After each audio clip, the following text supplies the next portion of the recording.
On live. There we go. We are live. Good evening, gentlemen. Good evening, ladies and gentlemen who are watching the show. Welcome to another week of Endless Banter. This week, we are joined by myself, Big Tom. We are joined by the boss man, Paul Harrison. Say hello, Paul. We are joined by Mark Skyhigh from Mech Addiction, and we are joined by Bessie Goldsmith, who is the man, the myth, the legend that many people don't see his face. So tonight we see his face.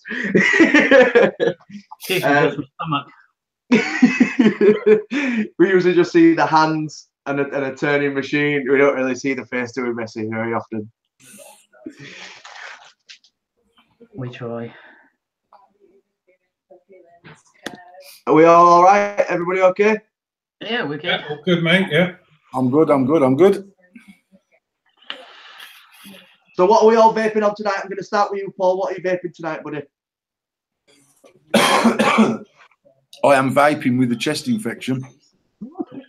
Oh, where'd you get that from? That's nice juice. But any wrote it. Now, I mean, last week I was bad. I've been better, but I'm still don't feel myself. But I'm using the prototype ME, and I am using a different one of the AF flavors, which is cream pineapple mango, which is one of the creamiest fuck ranges, and it is absolutely fire. That's really what? I didn't hear that last bit. It's fire. It's we're launching our own. It's called the AF Juice Company. Yeah. So AF being as fuck. So we're doing sort of menthol as fuck, creamy as fuck, custardy as fuck, etc., etc., etc. And this is one of the creamiest fucks, and it's a pineapple mango cream. Nice. It is. I don't even like mango liquid. I'm not even going to lie. So it's got a much smaller percentage of mango than pineapple in there, but it's been serving me well for a week or so. Yeah, nice. That's what we like. So Bessie, what are you vaping tonight, buddy? I've got a couple on the go tonight. I've got the AV Able. I've dug that out from the cupboards, stuck a new sleeve on it. Got the Limitless, again, done a bit old school. I've got a fresh pressed from don't know who he is actually. California Liquids, and one. Yeah, whichever way around it is. And another one which I really, really like is I've yet to find until now this the caramel latte, a decent sort of chocolate coffee type thing, and I finally found one, which is the AVB Liquids. Actually, really nice caramel latte. I finally found a decent coffee, so that's the one with tonight. Chucking on the goons, or whatever that is, Mech RDA. So yeah. There is a lot of coffees going around at the minute. It seems to be the new sort of hype thing at the minute, is the old coffees. A lot of them are pretty good, though. They're a bit bitter or too sweet. That one's kind of in the middle. Quite nice. Yeah. What you got going tonight? I'm on the clean wad with the the V2 hourglass cap.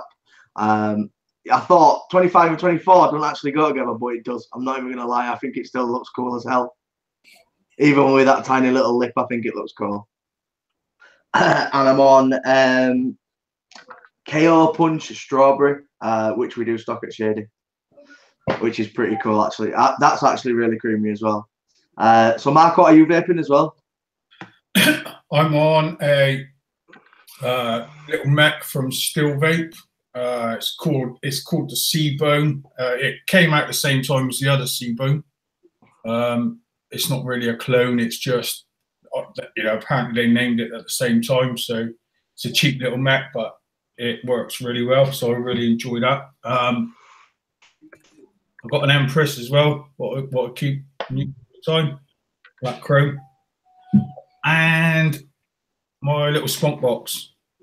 It's an SBF Squonk box. Really enjoy that. And I'm on some King's Custard, which is really nice, and a juice that I make and pretty much vape all the time now, to be honest. That's my everyday, and it's by Nom Noms, and it's called Chewbacca. But it's something that I vape all the time, every day. Love it.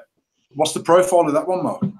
It's got a slight tobacco note to it, and it's got like gingerbread as well. I got put onto this because I really enjoyed the Cheap Thrills. You know, the Cheap Thrills one that was tobacco. So I can't remember the name of it now. And I like that, but obviously it saves money making my own juice. So I got that sort of flavour profile. And Chefs, I was getting this from Chefs, but they've stopped selling it now, so I've got to go straight to non-noms to get the concentrate. But yeah, it's really nice juice.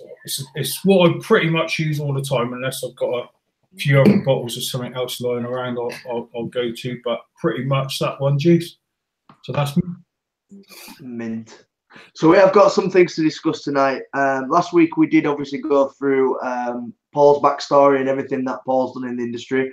I just want to jump in with Bessie first of all, just to sort of learn a little bit more about your backstory, how you got into vaping, where you started, where you're at the moment, what's your part in the industry. That's the sort of jump I want to go with first of all. Yeah, basically, started off about 4 years ago, I suppose it was now, 4.5 years ago, I suppose. Bess decided she'd been giving up smoking about 2 years, 3 years. Was getting a bit of a craving for it again. She doing her research on her computer and just discovered vaping. Looked into it a bit more. Bought herself a little cheap Chinese vape stick, little CE4. Quickly upgraded from that to something a bit more powerful. I don't know what she used now. It's a little tube Mech of some sort. And said to me, because I was working at the time as an engineer, development engineer for a small company locally, machining and developing products for super yachts. I've been doing like development engineering for about 35 years. And she said to me one day, she said, "Can you make me a little tip for the top of this?" So in my dinner hour, I spun one up on the lathe. Got home, put it on. Yeah, it looks lovely. It's only have a bit of red Delrin, nothing special. A couple of friends saw it on Facebook and said, "Oh, I like that. Can you do me one?" And it kind of spiraled from there locally. I think I know pretty much every single person in Norwich come to my house within the next couple of months asking for drip tips. Stuck some on Facebook, see how they go. And it kind of expanded from there, really. Next thing I know, I'm being made redundant. And basically, I just bought myself some kit with the redundancy money in my cellar downstairs. Got a couple of lathes and some saws and some bits and bobs set up and decided to go legit. So pretty much within, I don't know, a couple of months, I was officially classed as a business and have been ever since, really. So probably the best part of 4 years now, I've been making drip tips and just kind of keeping up with the trends and the way things are going and all the different reiterations of materials that people go through. And all the mistakes that you make and all the things that you learn as you go along through the years and to where I am now, really. Yeah. That's awesome. It's been a long journey. We've got some volume on somewhere. A bit of feedback somewhere. Mark, if you just turn down your speakers a little bit, I think it's feedbacking just a little bit, buddy. There you go, mate. Perfect. So yeah, that's where I am. Thank you for that, Bessie. Really appreciate that. Mark, if you want to give us your sort of backstory as well, the same as well, sort of where you've been in the industry, how you got into the industry, sort of what part do you play? You know, I know for a fact you've got a big force with mech addiction and stuff like that. So if you just want to tell us why you got into vaping. Yeah, it's later part 2010. By trade, I'm a sound engineer. I've got a little recording studio. I do a lot of music and film sound and stuff like that. I also do a lot of internet-based stuff. And working in the music industry, one of the things that went alongside with it really was smoking weed. And that's what I used to do all day, every day. I used to get up in the morning, roll a joint. Then I used to just roll into work when I wanted to because I had my own business. Obviously, if I had appointments, we'd get there for that time, but nothing really kicked off till after sort of 12. And I was just a heavy weed smoker. I mean, I'd smoke the odd roll up, but it was mainly smoking weed really that went alongside with my job. And the later part of 2010, woke up one morning, didn't feel too good, and later on that day ended up in hospital with a massive heart attack. Had an heart operation. Obviously, had advice to stop smoking, and for the life of me, I just could not give up smoking. I tried patches, which lasted a couple of days. One of those nicotine inhalers, again, lasted a few days. So not only was I battling with the nicotine addiction, but obviously I was trying to give up smoking weed as well. And I just kept trying all these, normal NHS things, and nothing worked. And I was losing it, really, because I was, obviously my life was sort of in danger as such through smoking, and it wasn't being made any better if I continued. And then my mate, he obviously saw that I was having a stressful time, came around with one of these little electronic cigarettes, and it was the ones that actually looked like a cigarette, and you just screwed like the filter tip off, screwed it back on, and it was one of those. And I used one of those, and I thought that was, to me, that was a revelation, and that really put me on the road to giving up smoking. And it was sort of like mid-2011, I think. I just went to a pub one night and I had this fag thing and I was smoking outside, and I saw this guy with what they call is it the Eco Sticks? Not the Eco. The ones from Totally Wicked. Yeah, it is, isn't it? Yeah, that's it. One of those, and he said, yeah, I'll have a go on this, and I had a go on that, and wow, that was like a totally different thing for me. And from that point on, I just ordered loads of stuff from Totally Wicked, got into it, and I haven't looked back since. I think I had one little rocky patch after about 6 months of using that Ego Stick, and from then on, just got into it full on, really. Went on to sub-ohm devices, your sub-tank minis and stuff like that, and then started to look at drippers. I remember when I got my first dripper, it was a Velocity clone, and the first time I used a Velocity and a dripper, wow, that just blew me away. It was on a regulated device. And then from then on, just started looking at mechs, and as soon as I hit them, getting into mechs, for me, that was I just wanted to explore that full on, that sucked me in, and I was away. And I was on Facebook and I was just watching people, like mech users, posting up in the early days about building low, building sort of 0.15 builds, and people going, oh, are you fucking mad doing that, getting slated for it really badly. And I was really interested in the boundaries that were being pushed by these guys, and I was just sat down one Saturday afternoon. I thought I was just going to make a page up for mech users, really. And I think it was one of the first ones, Mech Addiction. It was kind of one of the first pages solely for mech users, And that's it, really. The rest is history. That really took off the group, as we all know. And in the early days, it was brilliant. And exploring the mech world, bringing new people into it, all the devices that were available at the time, and it was just something I loved. I loved meeting everybody, going to the events, Vape Fest, Expo, getting involved with everybody on Facebook. And yeah, it's gone downhill a little bit, I'd say, in the last, I don't know, I'd say about 8 or 9 months for me. But that, it's something that I think we can, get back on track and, get it going again. But yeah, that's my story, man. It's as simple as that. Health reasons, and yeah, love it. Love vaping. It sort of hit on what you're saying about the community. It was one of my questions that I wanted to discuss, and obviously the way the community is at the moment, or where it's been, or where you've seen it when you first came into the community. I want to know the good, bad, and the ugly in the community at this moment in time. What have you guys seen the difference between when we first got into vaping with the community to where it is at the moment? What's your opinions on it? I think the first one that I want to mention is it was that sense in the early days. It was that, like, especially on Mech Addiction, I'm pretty much referring to that, to be quite honest, because that's the scene that really pulled me in and got me to know all you guys, and it was my main involvement really, but it was the willingness for everybody to get involved in everything that was done, right from competitions that we ran, you know, on the page, and the amount of money that was raised for charity. I think it was just about under 10 grand we did within the first year, that went to different charities and stuff like that. So it was that feeling of involvement, and look, just everybody pulling on the same, you know, the same way. And for me, that was one of the best things, you know, about certainly for me. It's been the whole safety thing with regards to how things have, when you first started out, some of the stuff that the Chinese were sending across was absolutely diabolical and dangerously unsafe.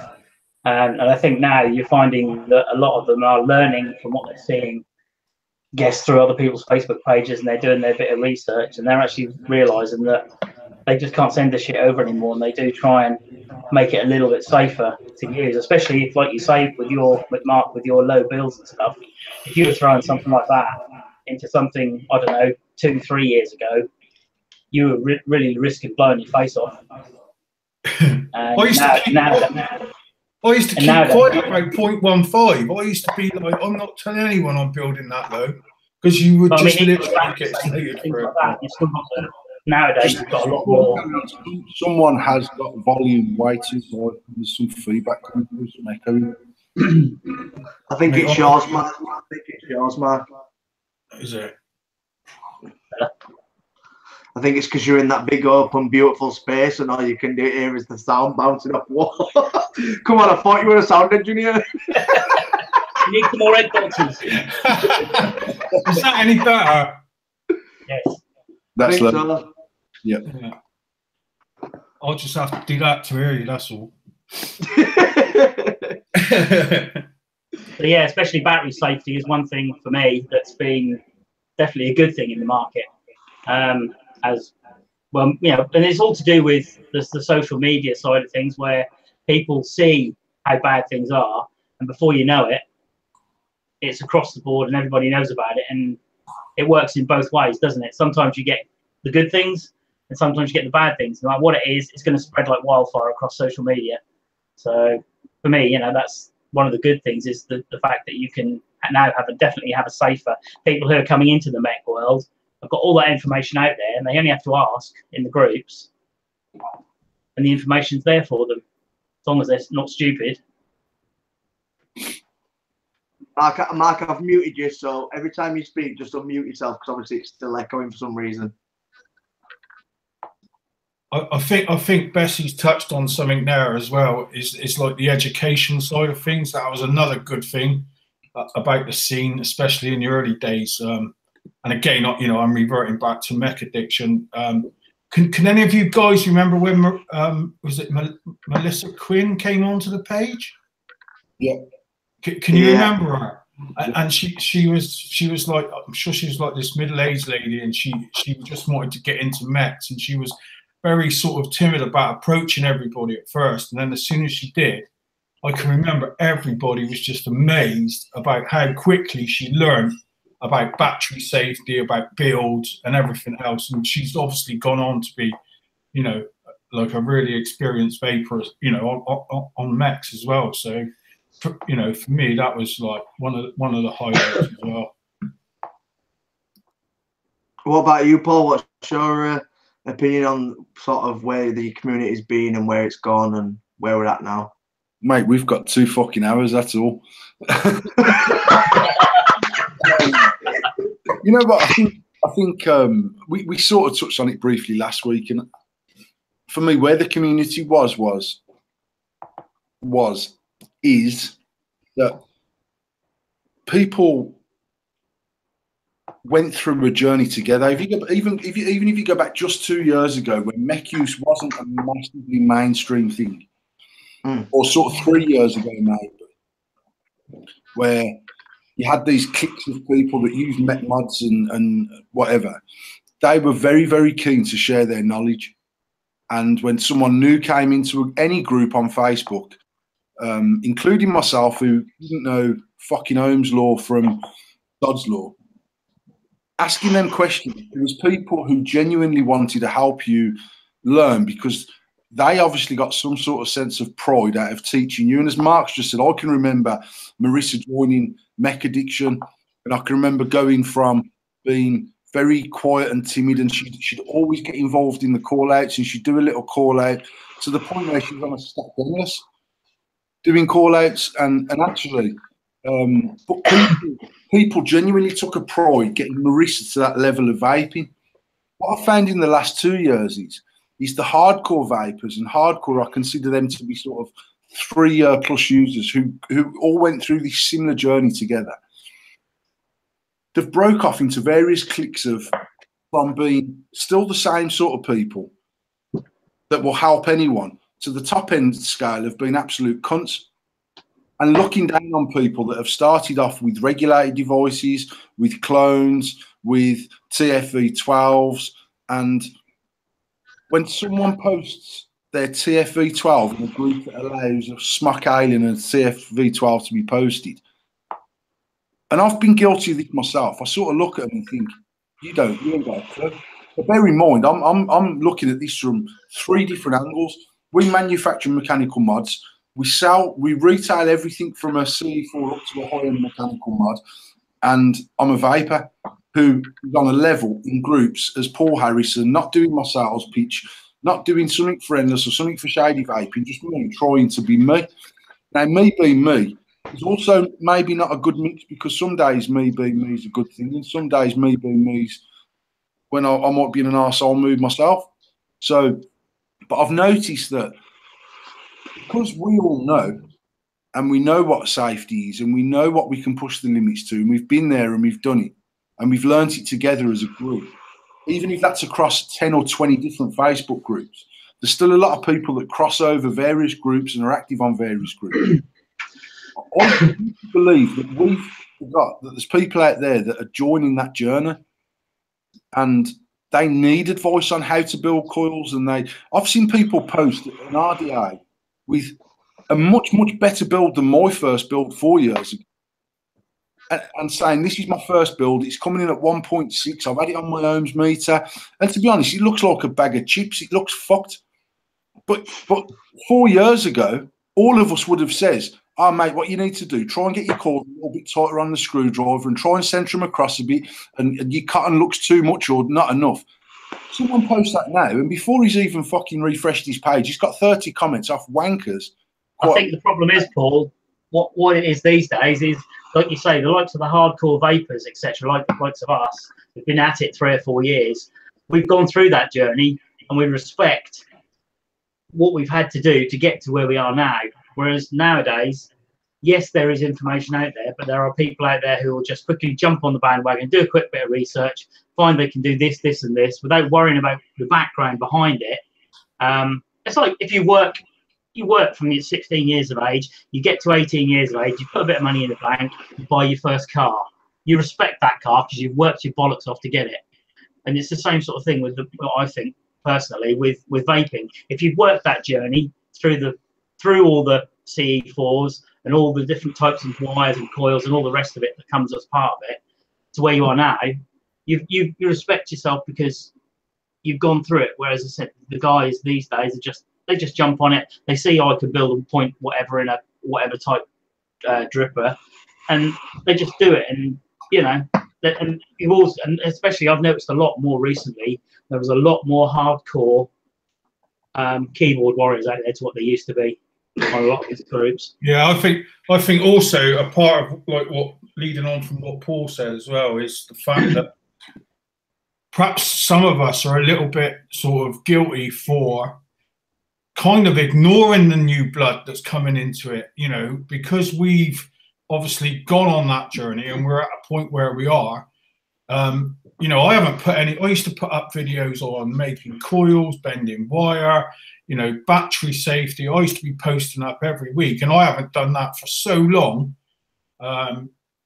You know, so I think, you know, there's a little bit of it, maybe ignorance, you know, not intentional, but, you know, for anybody new coming into, especially on the Mech scene, you know, I think we can probably do a lot more, you know, to help new people out. I used to get 30 to 40 inboxes a day a couple of years ago from Mech Addiction, asking me all sorts of questions, and I would never mind helping anyone out, you know, as much as I could.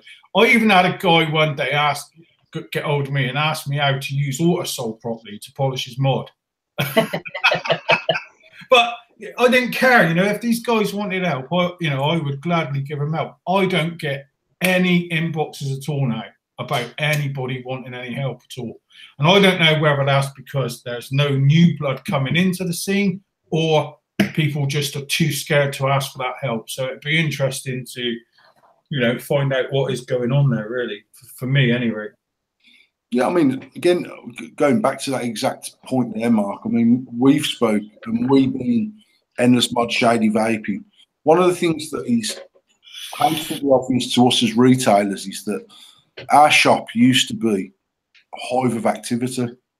Now, even if people weren't buying, they would meet at the vape shop and they would spend time in the vape lounge, and they'd be up there building and unbuilding and coiling and wicking and dripping and building and blowing and coiling and doing. And that was a 7-day-a-week thing for us. And I can remember we put on a coil building class in the shop, and we charged people, I think we charged them about £15 a person. But with that, they actually got a clone RDA, and they got wire, and they got cotton, and they got the use of our ohms meters. And actually, we spent 2 hours with 10 people and med coils, and we put them on the ohms meter, and we glowed them up, and we showed them how to get them both firing evenly, and how to pull the coil a little bit tighter, and how to do pre-bends to get them center. And this was something we'd done passionately.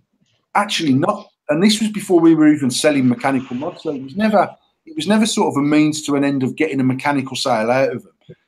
I had this thing about people understanding what they were doing, and what they were doing, and making sure they understood what they were doing.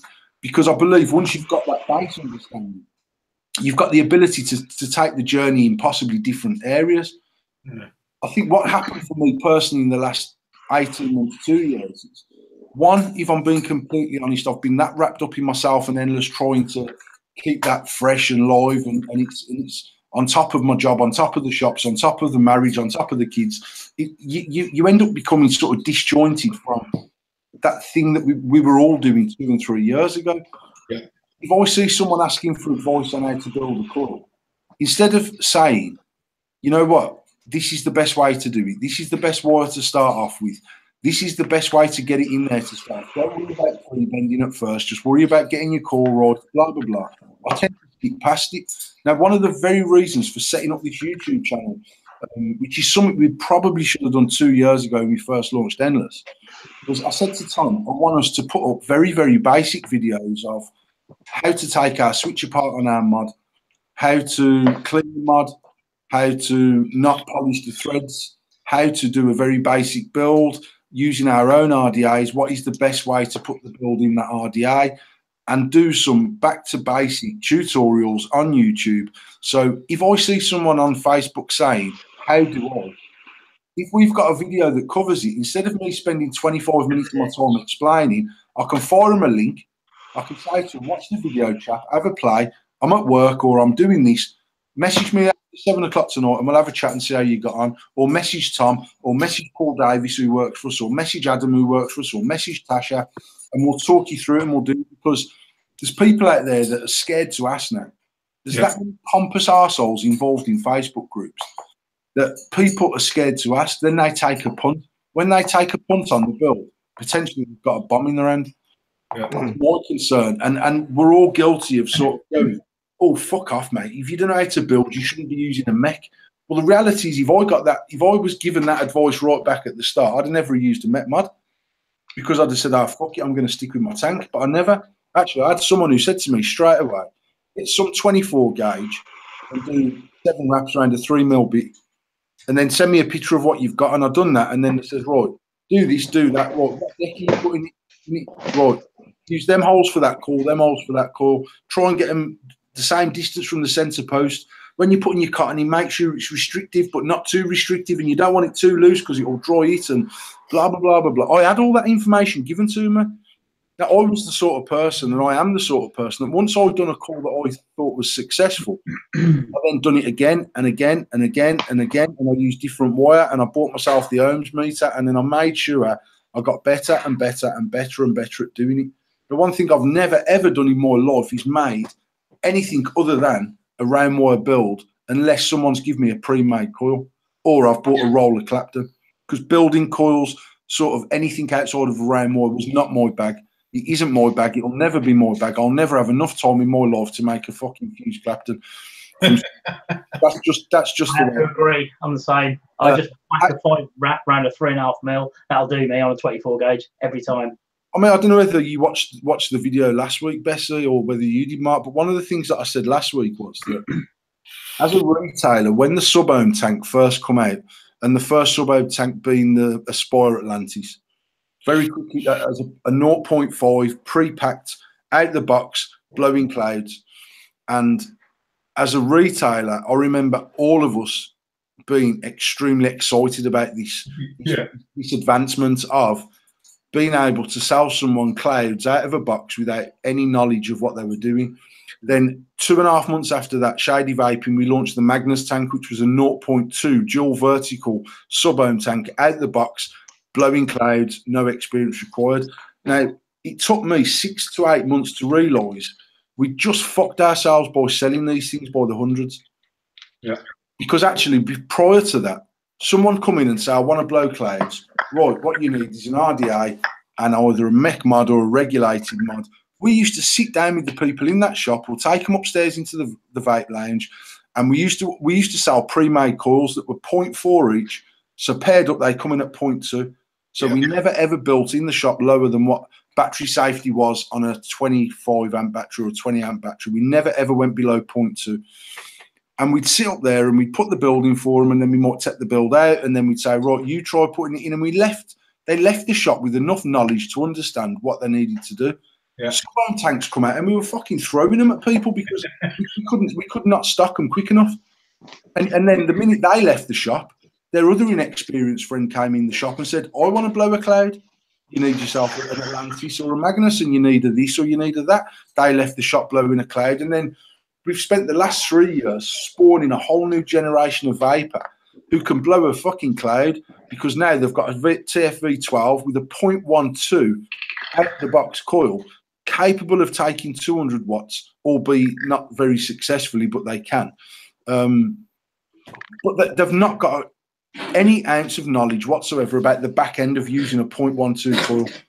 They've got none. They don't understand it. All they know is if it's not right, the regulated mod's going to flash up and say there's a dead short or it's not right. So they'll unscrew the coil at fucking 4 or 5 quid a pop, throw it in the bin, screw a new one on there, and crack it. And that's where I think sub-ohm vaping out the box ruined the knowledge that we had to learn, because we had no other choice. If we wanted that type of vape, we had to fucking make it. Simple as that. Can I play devil advocate for a moment? Because what I've been listening to at the minute is literally it's the advanced vapors' fault for not sort of giving the respect and what we should be doing to the vapor themselves, right? Playing devil's advocate, basically, do you not also think that's also the responsibility of the vapor? Because when I buy a new phone, when I buy a new fridge, when I buy a new toaster, I go online and I look it up before I even think of buying it. Vapors these days will walk into a shop and just go, I want that. Not even say, I've never smoked, not done this. Pick it up and go. And a lot of people do that. So do we put also a lot of bit of that responsibility on top of the vapor head as well as the retailer? All right, then. I'll play devil's advocate to that comment then, Tom. If you go back 5 years ago to the likes of Rick Tripper's reviews, even your own reviews back then, you look at the type of the review that was available for us to use 3, 4, and 5 years ago against the type of review that's available now. And actually, it's bollocks, because most reviewers are out there going, hey, you need to drink the Diet Coke. It's plug. Let's get as much fucking royalties in as we can. Let's get as much fucking cash for sales as we can. And actually, I bet you cannot go online anymore. What would be the latest RDA to come out of a big, massive brand? Something like that. I know that 3 years ago, I could have typed any RDA into YouTube and I'd have found a review of someone building that RDA. Yeah. Saying, this is the best way to build it. This is the best way to put your cotton. The best way to wick it is this because of that. Now, mate, you go on to most reviews and they're fucking dead. They're dead because people are going, I've got the Emmy mod. It's the best fucking Mech mod on the market. And I'm also using this cream and oh my God, oh, it's fucking lovely. Oh my God. And it's bullshit. There's no actual. There's no honesty. Yeah, there's no honesty in it. Yeah. Not so much even honesty, mate. It's like, if I was doing a review on that mod, the first thing that I'd be saying is, if you're into fucking series builds, this ain't the mod for you. It's too warm. You put a 0.07, 0.08 on that. It's too hot. Simple as that. It could be because of the airflow. I don't know if you can even see the airflow on that, but it's fucking small. Yeah. So, well, actually, if I gave that out to a reviewer, certainly the type of reviewers that inbox me on the daily saying, all right, mate, I'd love to review your product. And I'm saying, well, if you want a review, it's available on the website to buy. And they're saying, oh, hang on a minute, I don't pay for stuff to review. Well, I don't fucking give it out for review either. Because if a review, you know what, genuinely right, if a reviewer bought my product and reviewed it, even if he ripped the back end out of it and it was an honest, genuine review, I'd happily refund his money. On the same basis that if he'd done a review that said it was the best thing since sliced bread, but it was a proper review that explained what the device was, what it was for, how it worked, who it best suited, I'd also refund his money on the basis that he was prepared to pay for it and he's being honest about what he's saying about that product. There's too many people out there now saying, I'm a reviewer, I've got 16 people subscribed to my channel, man, I'm fucking big in the game because I'm wearing a snapback. They haven't got a fucking clue about vaping themselves in most cases, in my opinion. There's very few genuine reviewers, and even when they review the products, they don't review to the same degree they were reviewing stuff 3 or 4 years ago. I think the problem... They also believe that the vapor now understands. My point is there's still lots of people out there that only started vaping this morning. They haven't got a fucking clue. They haven't got a clue. I think my problem with vapors these days is... basically, they're not independent. They're not, they're looking at it from their own point of view. They're not just looking at it from an independent point of view. They're saying like, oh, I don't like this, so it's crap, and that's it. Whereas if they were looking at it from a point of view where, I mean, everybody's different. I pick up an endless, and if it's that hot, I wouldn't use it. That's not my style of vaping. I'm quite happy with the Goon and a 0.5 build and a single battery on a Mech, and that's me. I'm happy with that. That's a nice warm vape, and that's me. If it was too hot, I've tried rig mods. I've got fucking about 40, 50 mods up there, and they're just not for me because they're too hot. But Bess loves them. She'll sit there and she'll vape it a lot hotter than I will, and it's just independent. But if the person is independent when they review something, that's absolutely fine. At least you're getting an honest answer from them, not their own opinion of what it's like, if you see what I mean. That's it. I think again, it's that thing about being objective, isn't it? That's the word I'm looking for, objective. Yeah. Yeah. It just because it suits me, it doesn't mean it's going to suit you. You know. I always find that they've got build for their own, vaping style. You know what I mean?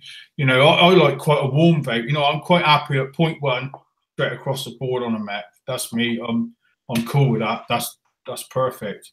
But someone else, like I do quite a few sort of sessions. When I go to Spain, I go to this vape shop and we have a meet there, and I do some sessions. And I've just got quite a few of them now onto the Mechs, and most of them said that my vape was too warm for them. So I've got them building higher, And it's all that is subjective. We're not all the same, so it's difficult to give that. You can't just say, yeah, build like this.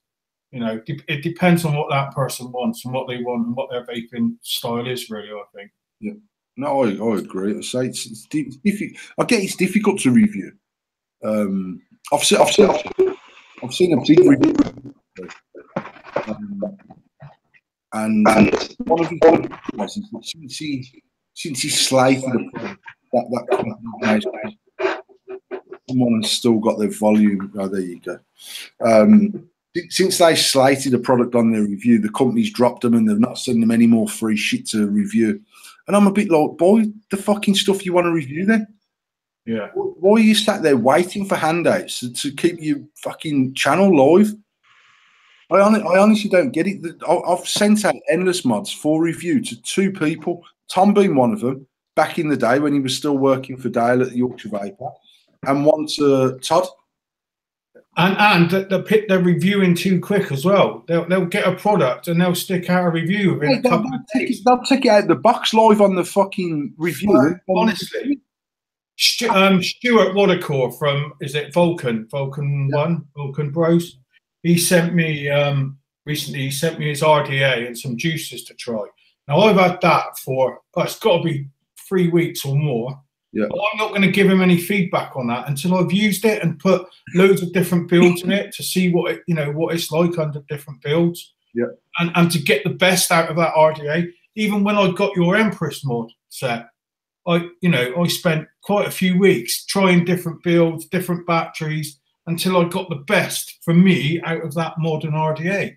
Yeah. It doesn't happen overnight. A lot of people get a mod and just say, "Oh no, it's not for me." But it takes time, and a lot of these reviewers are literally reviewing a product within a couple of days, and I don't see how you can get the best out of a product in a couple of days, and B, it could be quite dangerous, really. Do you know what I mean? Especially if there's faults with some of the products that they get, because a lot of them are prototypes anyway, mods especially. So. And I think that boils back down to this monetization thing for me. If they can get the review out there first, they're going to get the most hits. They get the most hits, they get the most fucking AdSense. Yeah. And actually, I would never watch a review of something that dropped yesterday today, even if it's had 2 million reviews, apart from the fact of watching be an absolute arsehole on his own YouTube channel, because I don't believe you can run it through its paces well enough in 24 hours to have any sort of subjective comments about that mod. Yeah. And 9 times out of 10, they'll skip over the shit and they'll just concentrate on the fact that it comes in glittery purple. Not the fact that it fucking... No, it winds me up because... And it's right. They're scared to say, this is not right. Now, do you think this is cliche, though? Do you think this is cliche saying too many Chiefs, not enough Indians? Do you think that's the way it is? Slightly, yeah. That's a big part. That's one part of it. Like, if we're discussing the way the vaping is going, then I think that's a big, or the vaping scene, that is a big part of it, definitely. Everybody's trying to be the chief. I kind of do get, especially on the social media side of things on Facebook, it's, oh my God, some of the arguments I've seen on there are just absolutely ridiculous. It actually sickens me. And it's part of the reason why I've not been involved on my page on Mech Addiction for so long, because it just, it's one thing after another, and it makes you think, why bother? Why bother? So, I think that is a part of it. It's not all of it, but I think it's a part of it. I mean, for anyone that's on Mech Addiction, obviously, someone has got the volume way too low. Is it Bessie? It's definitely not me. I messaged Mark last week and said, listen, you've got a platform of a group here that is full of, generally, that is full of like-minded people. People that want to use mechanical mods, people that enjoy using mechanical mods. I've been completely preoccupied. I know Mark's had health issues and has been busy, and the other admins are all doing sort of different things and whatever. But I just said, do you think we can inject some life back into this group? Can we get the old school feel back? Can we get someone not bothered about hand checking a mod that isn't 600 quid? Not crucifying someone because they choose to use a mod of a company where the geezer who owns that company is a wanker. Now, I'm not even going to mention company names or fuck all. That group used to be, and I mean, to be fair, Mark, if you think back to when we first became active on your group, which was very early on, and Mech Addiction was the first group we'd ever give a discount code to. I didn't even know how to set up a discount code on my website. We'd never done discounts. We was never that type of company. I was never about chasing sales. But actually, I came onto Mech Addiction, and for me, it was a place that, one, I enjoyed and properly enjoyed using. And Mark knows I would hand check. I went on there every day hand checking and plugging endless. I used to use all sorts, Scoundrel, fucking Complife, AV, whatever I was using, that's what I hand checked. And the truth of it was that that group was good for our business. And I knew that it'd be good for our business. So I was very conscious of going on there, doing the endless, buy endless. I was never about that, actually. But back then, regardless of what someone hand checked, people liked it, they commented on it, it spurred them to put their hand check on someone, to do a call out video, who'd call out 3 people, who'd call out 6 more people, who'd call out 10 more people. But I know that we went through quite a steep acceptance level on that page, because even then, Scoundrel was big. Obviously, Mark Dolan was sponsoring the group with Scoundrel. Benny was active on the group, and then I turn up with a Chinese mod that's mass produced in some senses, although we're not mass producing in anything like the figures people like Soy and people like that are producing it. And I mean, I don't know if you remember, Mark, we made the sleeves to fit the Able mod. Yeah. And we posted them up on Mech Addiction, and I got tore a new arsehole for cloning AV sleeves. And over a 24-hour period, Eric Hutchinson from AV seen the sleeves. He messaged me personally. He shared it on Instagram. He shared it on Facebook and saying, check out this UK company. And all the same wankers that had been tearing me a new arsehole suddenly took a fucking backflip and says, fucking fair play to Paul, man. He's brought out an affordable sleeve just because Eric had endorsed it. And I can remember literally the day after that post, when you did that, I sent up to you. And can you remember you done was it the rings? And, yeah. And I bought a load of them and put them up. And everybody was messaging me going, where'd you get them from? Where'd you get them from? Oh, Shady Vaping, you know, and it was like, oh, fuck. I also had people buying them rings, Mark, that never ever once give me any credit for them on their mod, because they were pretending they're from fucking Complife at 60 quid a ring or whatever the fucking extortionate price was, and not £5 a ring off me. Yeah. And I had people coming to my stand at Expo when we launched the rings, taking rings off me like I was dealing them fucking heroin. Yeah. And you know what I mean? Like trying to take them on the snide so no one's seen them fucking into the shit house. Sorry, bud, but like, and the other thing is with that, can you remember as well, like, how many times, like, we know the rules on Mech Addiction. The only thing we've got against clones is we don't like them being sold. Okay, and my philosophy on that is the only thing I don't like about clones is when they're passed off as genuines. Yep. That's my whole view on it. How many times did we have running arguments that went on and on and on about clones? It never ever stopped, and it never will. No, but it's just, I don't know. Actually, in the last sort of 6 to 8 months, it's actually that argument seems to have. You know what? It's gone on Mech Addiction. It's still massively active on other. I mean, I know that we're not allowed as a business to advertise on certain pages, even endless products, because our other leg of the business sells clone Mech mod on the website. Yeah. Now, I'm not uncomfortable with that decision from the group. It's what they do. It's how they are. It's the decisions that they make. In another, what was considered an elitist, high-end type, quite safe vaping type group. Yeah, very well put. We used to get abused rawly for selling clone, and when we posted endless, and to be fair, I'm on that group, and I've posted my authentic stuff, and we've posted endless, and there's always the same people who say, what a load of shit, it's just Chinese, and they're using a fucking. They're using a sub-home innovation that's also from China, but because it costs twice the price of our mod, it must be better Chinese stuff. I don't even get the mentality of it. But I sold mods to people on that group, limitless mods in particular, that were very, very well cloned, where they would buy the mod off me. They'd nip over to Evolution Vaping and buy an authentic switch, and they'd screw it on the clone, and they'd hand check it in them groups. And I used to think, you fucking horrible cunt. Absolute fucking hypocrite. because one thing that I've never been bothered about is a clone. Not because we sold them. I always had this thing that as long as the mod was made in a safe way, and I've never sold nothing that I didn't believe not to be safe. And by that I meant if I was not happy using a product myself, even if I'd spent $2,000 on them, we pulled them, we didn't sell them. So the age-old argument of, oh my God, use a fucking a clone mech mod and be prepared to fucking blow your face off, grips more shit, because there's nothing more dangerous than the user. That end of, and I've used AV clone. I've still got a shock and awe. I said last week I've still got one clone left in the house, and it's an AV shock and awe clone, and it's the absolute bollocks. And when I took a visit to the Yorkshire Vapor, Mr. Wood was loving my mod for about 30 minutes until he realised it was a clone. Then he dropped it like I'd fucking passed him dog shit. I went up to the Yorkshire Vapor and I had an AV Able clone and I had an AV Shock and Awe clone.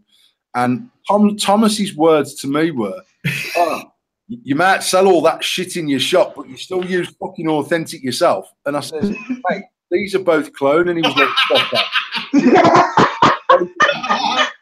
I'm saying nothing. And Bessie, you'll know yourself that actually I've never, ever come across a bad AV clone. No, I must admit, first thing I do when I buy a clone, anything like this, is I'll strip it out, make sure it's all good, make sure there's going to be no shorts or anything. I'll put it back together, clean it all up, put it back together, and I'm happy with it. And these are both clones. These are both, it's a limitless clone.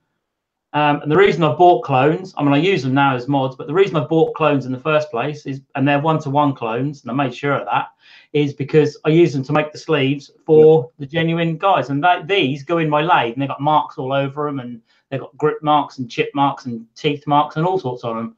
But because I use them on my lathe, I obviously want them. I don't want to spend hundreds of pounds on something that I'm going to grip in the bloody jaws of a chuck. Someone on chat, Dan, his name is, I'm not sure it is, but his name's Dan. He's just actually made a good comment about brand loyalty.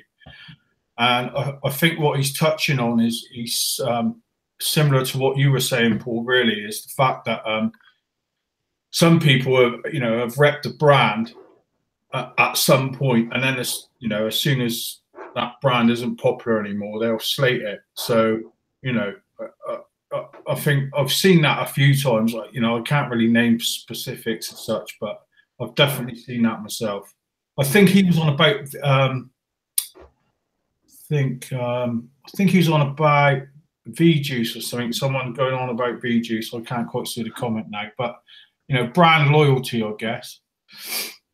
See, for me, brand loyalty is 9 times out of 10 associated with people.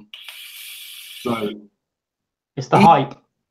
No, what I mean, the point that I'm trying to make, Bessie, was if I suddenly decided to sell endless mods or fuck it off and stop making it, but I joined forces with, I don't know, let's try and think. Say if I joined forces with Jake at AIV, another UK manufacturer. I know there's people that would move over to using that mod because of me personally, because they've got faith in what I do. They like the way I conduct myself, and they like the way that we produce. They like the way that I am. There's other people that used AIV products, the Blood Axe or the Valkyrie, that all of a sudden would go, I ain't fucking using that. I don't want nothing to do with Paul Harrison. Because there's obviously as many people out there that like me for being honest and being what I am. There's as many people that think I'm a cunt. So, but if someone has slated, say, Jake's mod in the past, but then because I joined the company, they decide to give it a try, I personally don't think that's being fickle. I think that's me having the ability to move people over. And one of the issues I had when we employed Tom was that Tom was so synonymous with TYV and what he'd done for them that I had to sit down with Tom. In fact, I said to Tom, jump in your car, drive down, let's have a meeting. I don't want to do it over Facebook. And I basically said to him, you are Big Tom from the Yorkshire Vapor, and it's going to take people a long, long time for you to be Big Tom from Endless.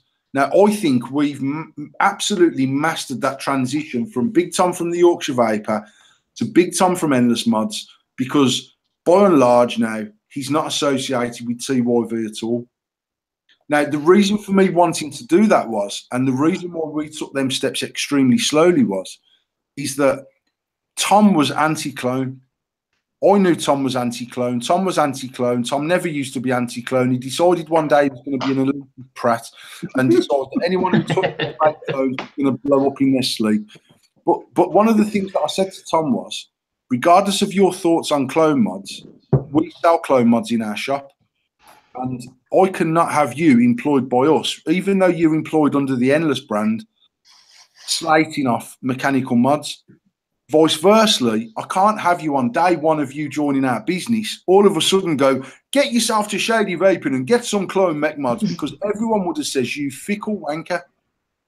You fucking told everyone not to go near clone devices, and all of a sudden, because you're working for Paul and because Paul's selling clone mods, all of a sudden they're okay. It will fucking finish you. It'll finish you. It'll finish us, because people see that fickleness. Now, but as somebody working for a product or a brand, you mustn't put your personal feelings in the way of your business or your job. Yeah, but I also didn't want him to make that transition in a 24-hour period, Sean, because that's fair enough. Yeah, because it makes him look like a turncoat. Yeah, exactly. And obviously, during that transition, me and Dale are best of friends. Out of everyone in the vaping industry, me and Dale are very, very good friends. And being completely honest, we advertised for the job. Tom applied for the job. The first thing I done was message Dale and said, your ex-employee's asked for a job. How do you feel about me employing him? I get that we're a competitor, but we're not a direct competitor because we've got miles between us. You're manufacturing juice, we're manufacturing mods. We've both got a retail outlet. Are you comfortable with me employing Tom? Now, one of the things that I'd said to Tom was, before I give you an answer, I'm going to speak to Dale. If Dale says, no, I'm not happy with it, I can't offer you the job. Actually, Dale says to me, go for it. You're not a direct competitor of ours. Obviously, him and Tom were friends as well. They went through a rocky period, let's say, for want of a better term. And Dale says to me, Paul, if you can employ Tom, that makes me happy, because he's still a friend and he's got a job and he's getting paid and there's no conflict of interest. Now, the other thing was that we still sold the Yorkshire Vapor Liquid. We've sold it from day one. We were the first shop to take the Yorkshire Vapor Liquid in bulk, right back on Dale, at the start of Dale's journey. And we've supported Dale ever since. And I know Dale supports what we've done ever since. But I still was paranoid to fuck about people jumping on, oh, fucking hell, Tom's changed now just because he's working for Paul. And one thing that I said to Tom right at that very start was, I am big enough and ugly enough to cause my own shitstorms on Facebook. I do it every single day. I manage it well. I can deal with it. I don't need you fighting my corner. I don't. If you see someone saying that Endless is a load of shit, scroll past it. Don't even inbox me and tell me, because I don't give a fuck. Do you know the bit that pisses me off when people say stuff like that? They say, "Oh, this is shit," or "This is shit," but they don't back it up with any reason why. No, the reason they can't be that back it with a reason why, because 9 times out of 10, them fucking idiots haven't even never used one of my mods. Yeah, and that's what pisses me off more than anything else, is when someone says that and they can't back it up. Yeah, they don't like Endless mods because they don't like me, or they don't like the fact it's made in China. And because I've had people say to me, "It must be shit, it's so cheap." So what do you want me to do? Triple the price of the mod? I could triple the price of the mod if you want. Does that make the machining any better than what it is? Now, Mark, you've used Endless. Yeah. I think you'll agree that, by and large, for the price point that we charge, for the packaging that it comes with, for the support that we give, it's up there with the same standards as anyone else's products, in my opinion. I mean, I'm obviously biased, but we try to make sure that what we put out there is the right value for money product, and I think we've hit that on the head ever since day one. Yeah, definitely, mate. And that kind of leads me on to something that I wanted to say, really. I don't know if you can remember the long conversation we had. It was at Expo, and I think it was last May, actually. And I said that the one thing that I really wanted to get going in some form or another, whether it be through the group or separately from the group, was this complete promotion and strive to forward and embed UK industry. Yep. Whether that be independent vape shops, mod manufacturers, juice makers, whatever the case may be. And I said to you, I want to do it in some way or another. And you agreed, which led you on to the bit that you said, which was about, and we all need to get together a couple of times a year, separate from the expos, separate from the big events, and do our own thing and all get together and, you know, and back in the, I watched Stu Vapes last night on the Yorkshire Vapor giveaway. Yep. And something that he said is it really, you know when someone says something and it just hits home. And it went all the way back to last May when I was talking to you about it. Now, Big Pharma and Big Tobacco, they are hunting the vaping industry. We've all known for a long time that this, as a smoking, you know, an aid to getting off the fact, is probably the best thing that has ever come along. Really and truly, it should have been backed massively from the beginning, because it's a fucking miracle as far as I'm concerned. I'd be a dead man without it, you know? So we, as the community, we have all got to get together and we have got to support UK industry, independent industry, in order to stop them fuckers. I'm 100% behind you on that one, Mark. Absolutely. Yeah. And if there's a way to do it, I'm happy to jump in at any point. Absolutely, because at the end of the day, if we do not support local, you know, local industry, UK industry, what will happen in the end, that big money will fizzle it out, especially for the new people coming on board, you know? We've got to get those guys that are giving up smoking to go to their local vape shop, or, you know, an online retailer that's independent in this country, and buy the stuff from them. But it's up to us to do it. If we don't get behind that and really change this now, because that's what's going to happen, is take our own tobacco. I had a little conversation with somebody last night via Messenger, I think it was, and we were talking exactly about this and the fact that the government are looking at bringing e-cigarettes with this new legislation. In the last couple of days, they've just brought out about bringing e-cigarettes into prescriptions. Now, I think it was probably best part of 12 months ago. I think someone like Philip Morris and people like that are looking at jumping in on the bandwagon on that one. But we were saying on this chat last night that what we need to do is have the government, yes, if they decide to bring in a vaping form of some sort as a prescription, either it be a stick or whatever it is, that they don't need to be given out and prescribed by the likes of the doctors or the likes of the pharmacists, who have absolutely no idea whatsoever about what they're talking about when it comes to vaping, unless they're a vapor themselves, which there's not going to be many of those. What we need is for the government to give them a prescription, but to have somebody to go to maybe 2-3 shops, just to say that it's not just one shop, but 2 or 3 shops in an area that they can vet and keep an eye on, and know that these guys are going to give the correct advice, and use those shops as an outlet for these prescriptions.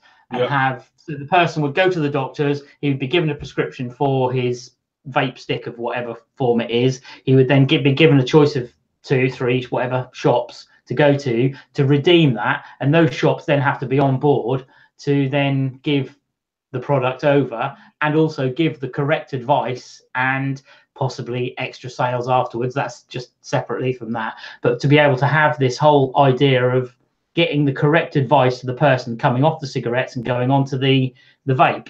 Now, if you've got a nice shop, a good shop, and we've got 2 or 3 in the area here which are good, and you can go to those shops, you'll get that advice, and if you've got a problem, you know, you can call them or text them or message them or go in the shop directly and actually get the information that you need to keep you off the cigarettes and on to the vape, keep you on the vaping. Yeah, decent one, one that's going to work. Yes, exactly. You're getting the right advice in the first place. You're not getting some bullshit doctor saying, well, this is what they say, this is the 95% safer option, and etc. You're actually going to get correct advice from the people who know what they're talking about. Yeah. And you know, this whole thing, and for us as well, that are experienced vapors, you know, the ones that are already, you know, 5, 6 years, 3 years, 2 years, a year into it, on social media, you know, and all that.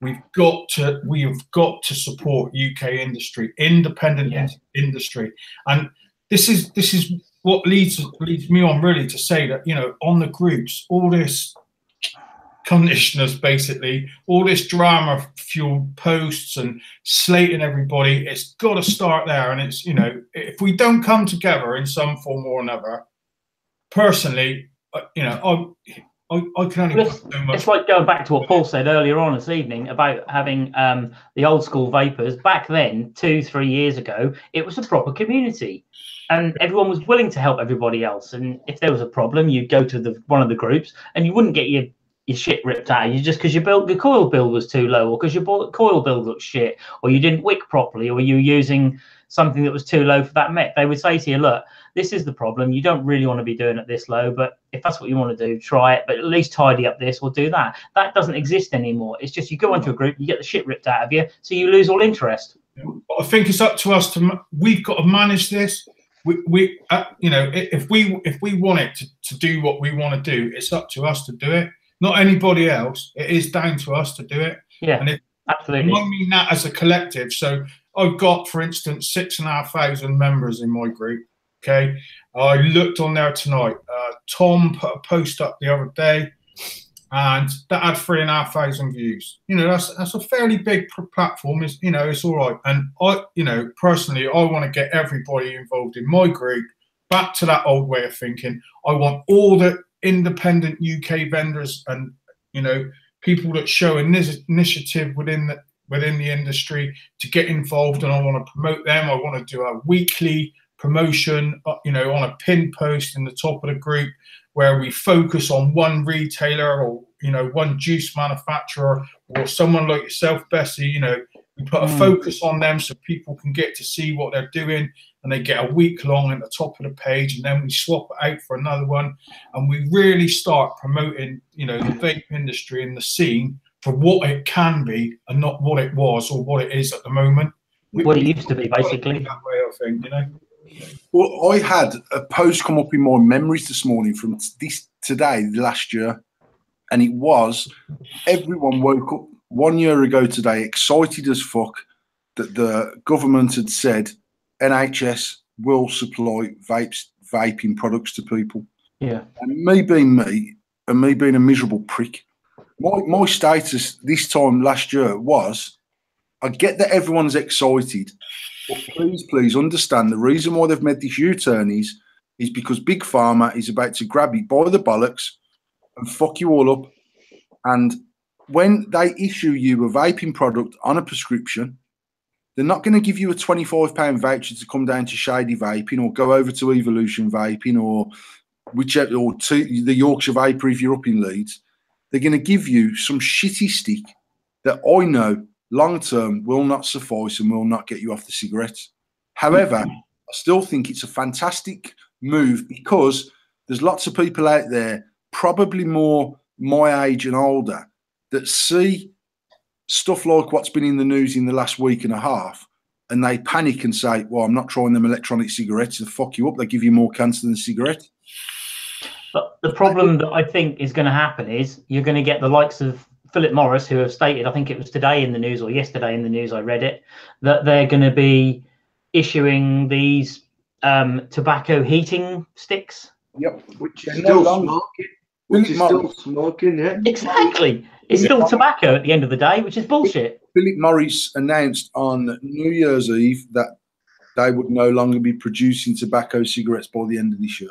Yeah, that's right, yeah. So they are producing a weed burner, in essence, for tobacco. That's it. That's what they've produced. So, Mark, if you want to go down the street... And they're 80 quid a pop. Get yourself one of them and fill it with fucking chong, mate. I tell you what, I haven't smoked weed now for over 5 years. But having said that, we sadly lost my mum about 3 years ago. And you can imagine losing your mum. My mate made me this single Skinner, one Rizzler, and me and my missus shared that. And I honestly thought I was going to die after I literally was trying all sorts to try and get my head in a better place. I looked over at my missus. She was leant forward with her eyes closed, and there was this patch of dribble on the floor in front of her. And that was the last time that I ever touched it. And, you know, and to be honest, mate, my life is so much better without it. You know, that's me anyway. But yeah, this thing about all pulling together, you know, I've noticed as well, there's quite a buzz recently across quite a few platforms. There is this start of this underlying surge of attitude towards making things better and realizing that it is up to us to do it. You know, I don't care whatever beef I've had with anybody in the vaping scene in the past. I'm quite willing to put my hands up and say any of it that was my fault or whatever I said to anybody. I don't care. I want bygones to be bygones, and I just want to move forward, and I want to help everybody I can. It's as simple as that. It's all positive in it. It's being positive. You know what I mean? It's all that positive energy and giving out. You know, even just helping somebody just makes them change. Yeah. Going back to what we were saying earlier, just helping someone. I know we take a lot of time out. We all do. Even if it's 5 minutes, it's still 5 minutes of our life we take out to help somebody else. And I think we still forget, and this is a massive thing that I've said. I think I said it last week when we was talking, me and Paul were talking. A lot of people still forget when you make somebody from a smoker to a vapor, you are saving lives. And I think that is not used at all anymore. You are saving lives. You're putting years onto people's lives because they're not inhaling carcinogenics and shit, and they're going on to vaping and actually doing it properly. You know, pat yourself up back and think, I've helped this person today. I've spent 5-10 minutes with them. Not only that, Tom, but you're also not only saving lives, but at the same time, you're saving the NHS thousands of pounds a year, millions of pounds a year. Yeah. And that's what the government will see. But the trouble is, Bessie, I went to a seminar about 18 months ago. Now, just bear in mind, we're going into our 6th year as a business, so we were fairly early on in the commercial aspect of vaping. And one of the things that I've seen change over the years is that back then, one, we had to work damn hard to fill our shops with product because liquid companies was not dishing out 2 million bottles to distributors. We had to go direct to the manufacturers in California, all over the world, and say, can we take some of your product? And 9 times out of 10, they'd say, no, fuck off, we've already got our quota. Then you might get a message and say, 2 shops have dropped it, do you want to take it? So we'd have to build these relationships with suppliers first off. And then, because as a business, we grew with everyone else in Birmingham. We were in the top 5 shops of opening. I think we were the 3rd or 4th shop in Birmingham to open, specifically as a vape shop. And so when new shops opened, I can remember Andy from Green Dog Vaping coming and knocking our door at the shop and saying, hi, my name's Andy from Green Dog. We're opening a shop 4.5 miles from you. We've got a shop over in Cannock, which is 20 odd miles away. I just come to say hello, and if you need any help, you know where we are. Now, to this day, I can phone Andy up and say, mate, I've fucked up my order. I need a box of Kangatech 1.8 dual port. And he'll say, not a problem, mate. I'm passing tomorrow. I can drop them off, or do you want to shoot over and pick them up now? Do you want to pay me for them? Do you want to pay for them, or do you want to drop me off a box when your stock comes in?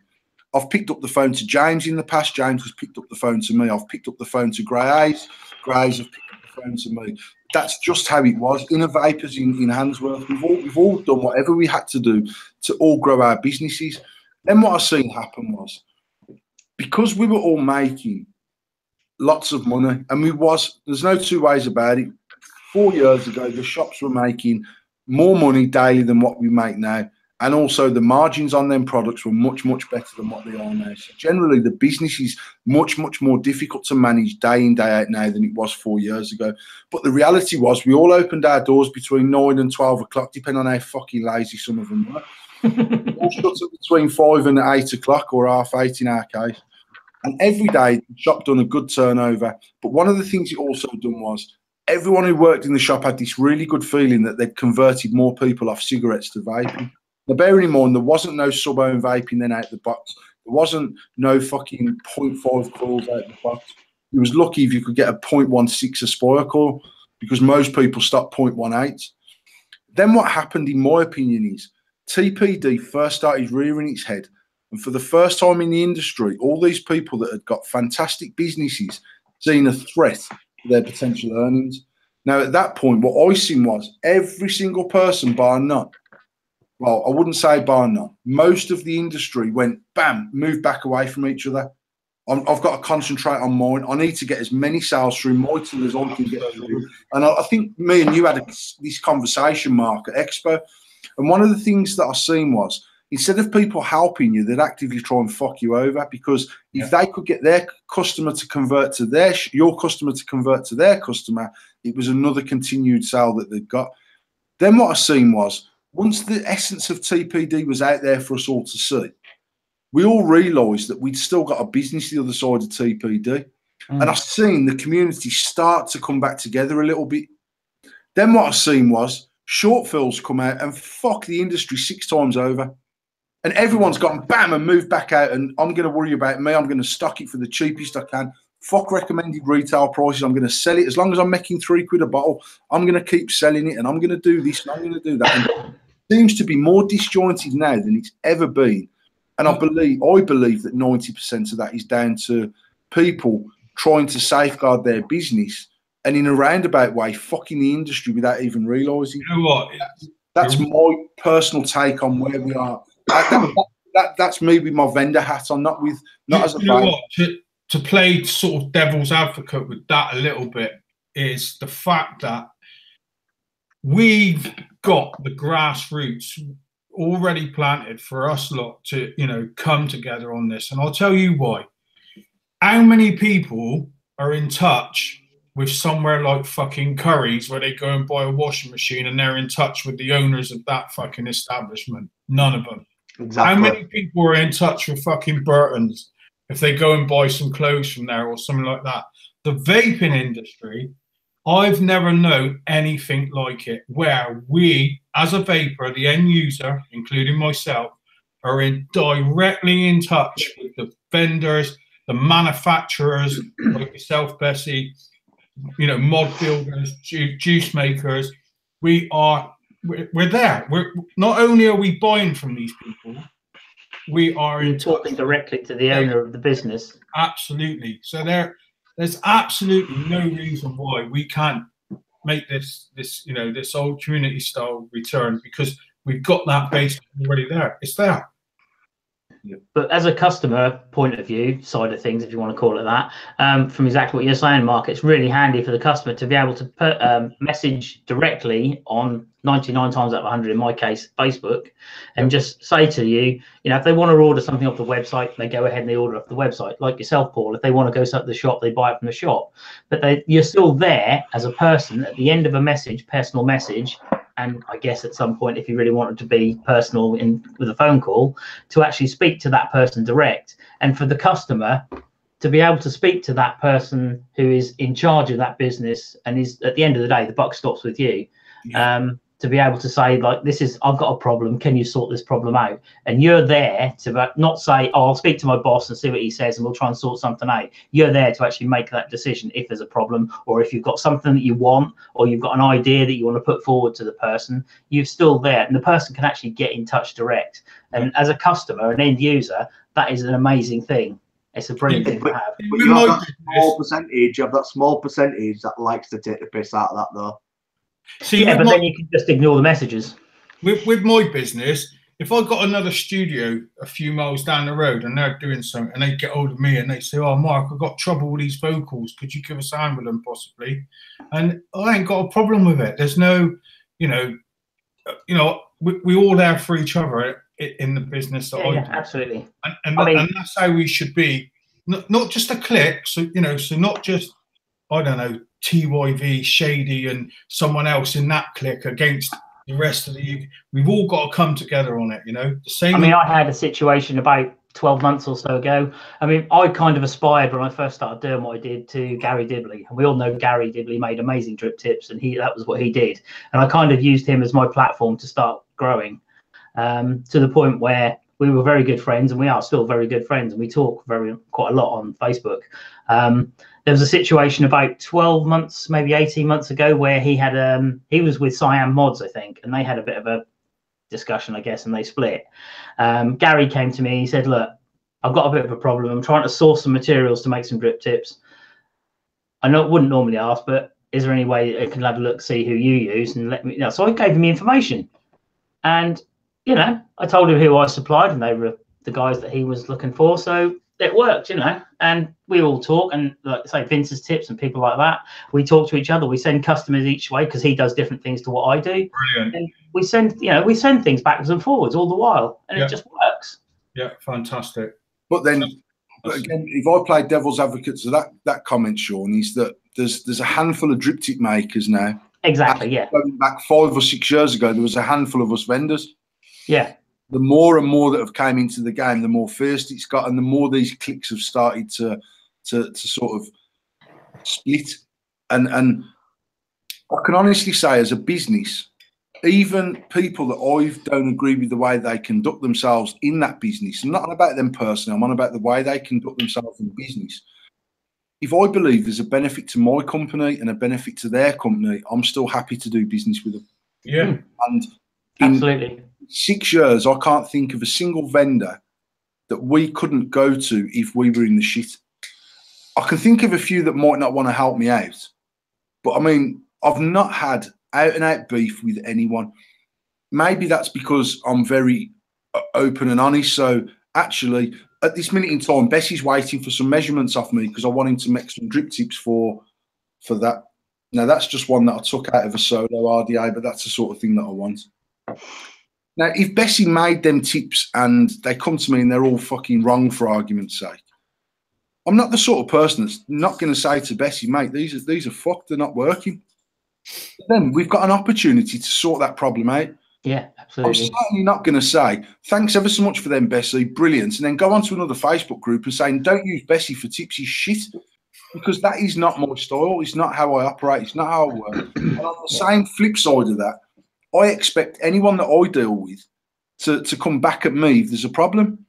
There's people that have taken mechanical mods off us in a wholesale order that have reluctantly come back to me and says, Paul, I've got a problem with this. And I have to try and stress to them, listen, regardless of how I conduct myself personally on Facebook, regardless of how outspoken I can be, actually, where business is concerned, if you've got a problem, mate, I expect you to come back to me like you go back to anyone and say, I'm not happy with this. I would prefer that at the end of the day. Yeah, and that's because I'm that way. Maybe that's why I've never had major beef with anyone. I've had disagreements with lots of companies out there, but we discuss that disagreement, we shake hands, we move on because we're grown adults. Yeah, absolutely. Yeah. People now that are two-faced to fuck. And there's people that will come up to me in Expo and shake my hand and smile at me. And I know they don't fucking like me. And I would honestly rather them people walk past and not say fuck all to me. They ain't going to, are they? You're 6'1" fucking and built a fine shit house. No, but I mean, I don't want people not to be able to approach me one way or the other because they fear me. Because actually, anyone that knows me knows that I am what I am. And when I do a live feed and I'm ranting, that's Paul Harrison ranting. I'm not pretending to be someone. I'm not trying to boost my figures. Vice versa, if I'm having one where I'm all loved up, that's just the mood that I'm in. And I can't. It's banter, isn't it? That's banter. Yeah, I mean, at the end of the day, I like to think that I'm normal. And I have bad days, and I'll have a day where all my statuses are fucking ropey because I'm pissed off, and I'm just that's just me. I tend to stay off Facebook on days like that. That's terrible. That's the thing, though. That's the worst thing about it is people don't expect any of us on the panel here to have bad days. They expect you to be happy and chirpy and laughy all the time on Facebook. You know, we still are human beings. At the end of the day, we do have shit days. And if we want to say fuck you, we'll say fuck you. Yeah. You fucking won't, because I'll sack you, mad dog. only me and Tasha have that luxury to tell someone. I mean, there's days where I'll open an inbox, mate, and Tom predominantly manages the Endless Mod Facebook page, so people will message there and they'll say, "Hi, I've bought an Endless, blah blah blah. I've got a problem with it, or where do I get another one from?" Or someone's messaged today, literally just to ask, "I'm looking for a mechanical mod. I want a stack mod. I see that you make stack mods. Which is the best stack mod you think I should go for?" So then we try and find out what his vaping style is and blah blah blah. But there's days where I open that inbox message and the message is, I'm fucking pissed off. I bought an Endless 2 years ago and the fucking screws have gone in the deck because it's cheap shit and fucking blah, blah, blah. Now, my reaction to their messages are either, "Hi, very sorry you've had a problem," or, "Hi, fuck you." There's no in between. That's me because Or you don't answer and you get question marks. I never ever ignore a message on the business page ever, even if it's to say to someone, listen, that isn't my problem. I'm sorry you've had a bad experience, but there's nothing we can do. I try and handle them the best way that I can. Now, I'll have someone message me and say, all right, Paul, I bought this RDA 6 months ago. I've only used it once, and actually I've never put a build in it, and the threads have gone in the deck. 99 times out of 100, either Tom or Tasha will get a message to say, can you send out Bob a new deck? This is his address. When I get someone message me saying, I've bought this mod 11 months ago, I've never used it, and it's fucking shit, and just start growling at me, I'm just inclined to say, mate, you've bought it 11 months ago. I don't give a fuck.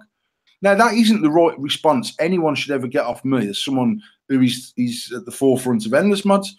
But that's just the way that I am. I can't help that. And then some days I'll even message Tom directly and say, mate, can you deal with that inbox? Because if I do, it's just going to go south. That's why I deal with it most days. I've learned to understand that we are running a business and we are trying to be professional. And as much as I've allowed all of our users and all of our customers to sort of really encroach on our personal lives by inviting them into Facebook, we're still running a business, and I still do literally take messages at 2 o'clock in the morning off people saying, all right, mate, I've broke the magnets in my switch. How do I take the switch apart? Now, if I'm being completely honest, when we first started this, we started purely based on Facebook. We never had the shop. We were taking messages all day, every day for deliveries. So we were just in the habit of answering them messages, come rain or shine, whatever time of the day or night it was. That's how I am. Like getting the delivery ready and getting it out to them. Then when we launched Endless, we'd got the shop, but it was obviously on a much smaller scale than what it is now. So when we sold the first 100 mods, I had one person message me saying, all right, mate, the fucking posters just snapped on my deck. Now, I would obviously answer them back straight away saying, I'm really sorry. Obviously, I haven't got the same serial number because we only make one of each serial number, but I'll get you a deck out, blah, blah, blah, blah, blah, whatever it is. When we've sold 10,000 mods and you've potentially got 60 inbox messages a day, it becomes too much to manage at that level. There's too much time involved for me to sit down and answer 60 messages saying, all right, mate, what you need to do is this or da-da-da-da-da. So I will direct people to the appropriate places. I will say to them, if you've bought it from Evolution Vaping, you're better off speaking to Evo because they need to deal with the return. Then we will deal with Evo as far as the wholesale concerned. If you've bought it from Shady Vape, because we obviously have people saying, all right, mate, I've bought this from X place. I've messaged the Shady Vaping page and they've told me it's not down to them. This is fucking ridiculous because it's your company. And I'm saying, listen, Endless is one company. Shady Vaping is another company. When Endless Mods gets a delivery into the UK, Shady Vaping orders stock off Endless Mods. It's not the same company. Therefore, they're not going to replace a mod that you've bought from, argument's sake, Highland Clouds. What you need to do is speak to Highland Clouds. They will sort out any warranty issues. Then we will deal with Highland Clouds directly and we will manage the background bit of sorting them out the replacement parts. Or we'll take it on ourselves and Endless Mods will deal with it. But Shady Vaping don't deal with other resellers' issues because they're another reseller of ours, even though it's mine and Tasha's. Yeah, what I think people don't understand. They're two different companies. Yeah. I think people don't understand that Endless don't actually sell to the public. We sell wholesale. That is the only thing we actually do. It's the stores, and then we do it like that. People don't actually understand that I'm not contacting Shades and go sort out this because it's come from here and there and everywhere. I've got to sort it myself because I've sold it to someone else who's a retailer. Yep. So Shades isn't actually anything to do with Endless. We sell products to Shades. So people don't actually get that. Just because it's got the same name person on it doesn't mean it's the same company. Yep. And half the time it's me getting the shit. You're paid specifically to be like card. You're like the customer, right? That's your job. No, but I mean we do try and manage it professionally. There is times where people my issue with vaping is this whole, if it's broke, it must be down to the product. And it seems to me it's one of the only industries where they feel because they've got a direct contact to me, or because they've got a direct contact to Tasha, or because they've got a direct contact to Tom, that they can demand that we replace that product. And the bottom line is, if you walk into Apple and you buy your brand new iPhone X for £1,100 and you drop it on the way out the fucking shop, you can't go back up to that counter and start banging the desk, telling them it's their problem and they need to replace that phone, because they tell you to fuck off. Then you can't speak to Tim Davies or whatever his name is, the CEO, and say, mate, I've put one of your phones and it's fucking shit because the glass is broke when it's fell out my car window. You just can't do it. And yet I see people on these Facebook groups going, what, you've had a smack alien for 11 months and it stopped firing, and when they post a picture of it, it looks like it's been in a fucking train crash. It's fucked, mate. Boy, go out and buy a new one. Vice versa, if someone comes into our shop and the mod looks perfect and you can tell that he genuinely hasn't been abused and it stopped working, again, 9 times out of 10, we'll just exchange the mod. No quibble, no argument. Take your device and go. But you can't walk into my shop with a mod that is absolutely fucking battered and bruised, saying, we had someone come into the shop today specifically. They bought the mod on the 9th of January. So they've still got a warranty for the mod. It's not an issue. Now, actually, when the staff member took his Pocket X apart, the glasses broke in the tank. Now, all I'm saying is, you need to buy a replacement glass, mate. Well, I've never fucking dropped it. Well, you clearly have, because the glass is broken and you've had the mod for 6 weeks, 7 weeks, and now you're deciding that it's leaking. I'm not a cunt. I don't mind helping anyone. I don't mind replacing it if something needs replacing. However, don't take the piss with me, because my first defence is fuck off. And I don't want to be that way. And then I see people banding around this sale of goods act. Sale of goods act. We've had people bring full goods back to the shop after 5 weeks saying, "Hi, can I have a refund? I don't like this." No, you fucking can't, mate. Get out. I've had situations similar, Paul, where I post all my drip tips out via packaging, which is like padded packaging, bubble wrap packaging, or whatever it is, in a bag, in another bag, and it gets posted out. It goes out to whoever, and a few, probably I'd say out of 100 tips that I post out, maybe 2 or 3, because of what the material they're made of, and post office being twats that they are, you get broken ones. Especially things like Cletos and things like that, which are just thin sleeves. And the customer will come back to me and say, yeah, my drip tip turned up today, looks lovely, but this is what turned up. And they send a picture of like the 4 or 5 bits. Now, as a business, obviously, I'm just going to replace that and just send them another one, make another one and send them another one.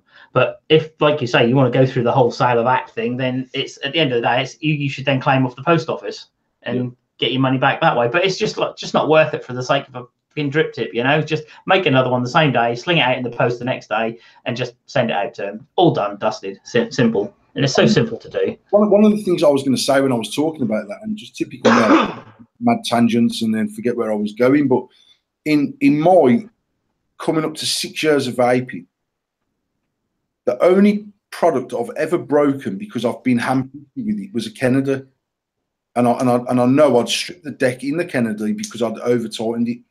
I've got the 001 4-post endless. I've got the 001 V2 endless. I've got the 001 V2S endless. I've got the 001 velocity style endless. I'll still use all of them RDAs now. Some of them are 2 years old. I've never fucking stripped a post. I've used the 2B222 and the 2B224. I've never stripped a post. I've still used the 001. And yet there's people out there that will say, I like endless, but their decks are shit. The posts are fucking crap on them. Now, I'm not saying that we don't have a ropey one every now and again, because I know that we do. There's no way that we never would. However, when people send, I got to the point where I used to say to everyone that said they'd stripped a post, mate, do us a favour, just send me a picture of the screwdriver that you're using. Some of them are using fucking carpenter screwdrivers. Fucking torque wrench and that. Yeah, an M3 or M4 screw that's made out of copper, and then wondering why the fucking thing's stripped, and expecting me to like just foot the bill for their stupidness. And that's what rankles me, is that these things need to be looked after. The same as your mobile phone, the same as a digital camera, the same as all of them things. I don't understand why people think they're allowed to fucking throw mods and RDAs and drippers and tanks all around the place and then scream blue fucking murder when it breaks and blame me or blame another vendor or say that Smock is shit. And them comments wind me up. Smock is shit. They probably sell more mods worldwide than any other company. And by that very nature, they're going to get more problems. Yeah, just because absolutely. But I bet the percentage of return is no greater than any other company out there. People are hardy bastards. Huh? People are hardy bastards and don't look after the gear. You know, same way you won't throw your mobile phone around. The percentage of product we buy in our shop to the percentage of returns, there's no company that sticks out more than the other. We have more Smock returned to us than any other product, but we probably sell 40 times more stock products than any other product in the shop. On that basis, we are going to get more Smock returns. It doesn't mean that Smock's worse. It just means that just the percentage is still the fucking same. There's just more of it. So, and because Smock Aliens, that type £60 device seems to be the go-to device for anyone who starts vaping to anyone that's been vaping forever. There's fucking millions of them things sold daily throughout the world. There's going to be a fair few that are falter. And the reality is that China are knocking these things out fucking by the thousand every single day. There's going to be faults, etc., etc. But I still think people have got this attitude that, oh, if it breaks, I'll just take it back to the shop regardless. Whatever happens, it's the vendors. Going back to what we said about coils, Paul, when we first started vaping with coils, we didn't fucking take them back. We just dealt with it that it was fucked. Yep. And we binned it. I've never, ever, the first time someone brought a coil back to me in the shop, I'd done what I'm doing now. Fucking sat there holding my head thinking, the fucking leak, mate, get over it. The trouble is, we were obviously trying to convert these people to a cigarette smoker. And I mean, that's exactly the point, Tom. When we first started, we accepted the fact that the product weren't very good, that we had to fuck about with it. We'd have to even take O-rings off brand new fucking Pro Tank cores and put the old O-ring back on because the new O-ring was yeah, I remember that. And it was going to leak and it was going to gargle, and anyone who was anyone knew the minute you put a new coil in, you knew whether it was good, bad, or indifferent. Mm-hmm. And I accepted the fact that if my thing was gargling within a minute and a half of me changing the coil, I'd got a fuck coil.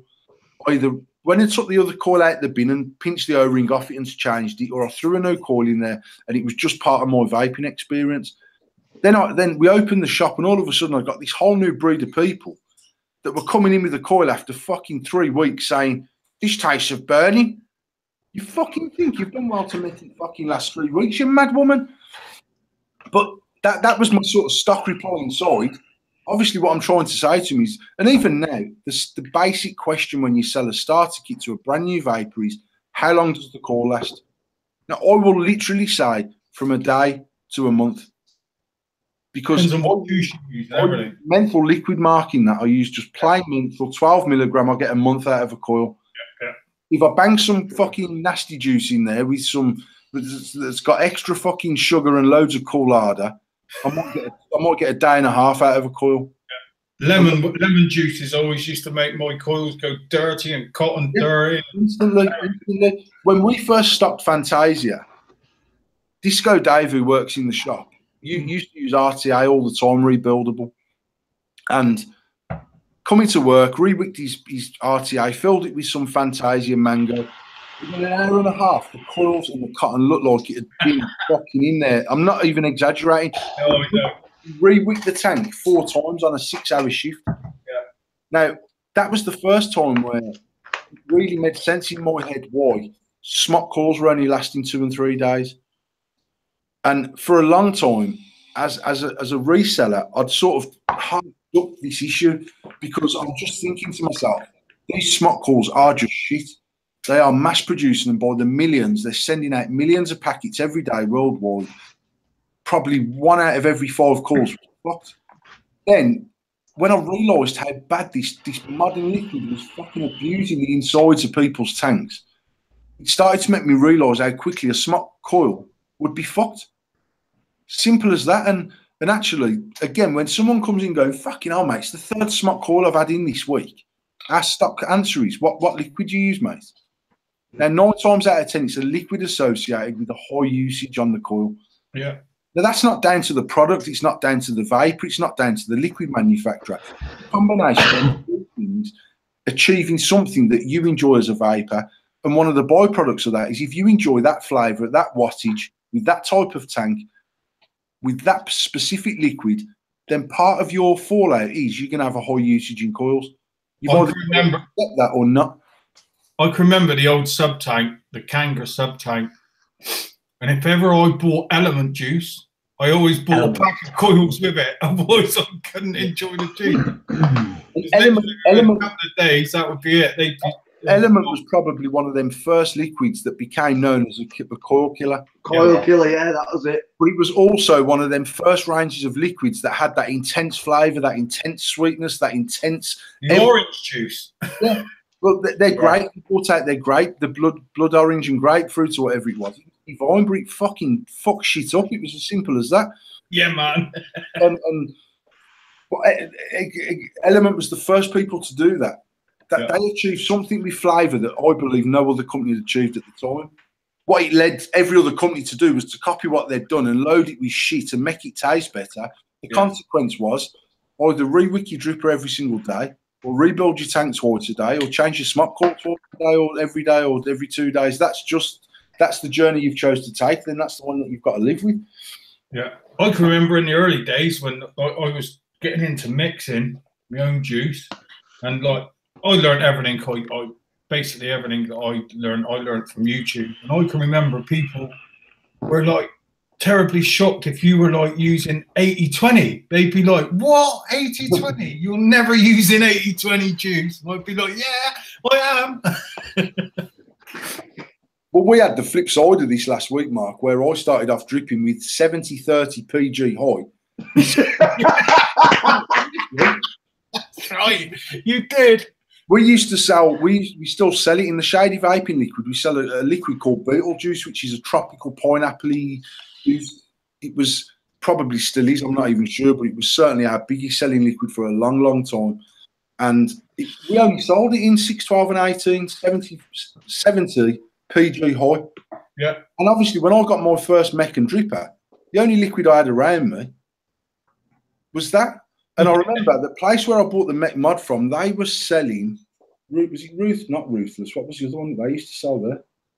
The American juice. And every fucking profile was back-ended with watermelon. It was like the only fucking, it was like America just had an abundance of watermelon fucking concentrate.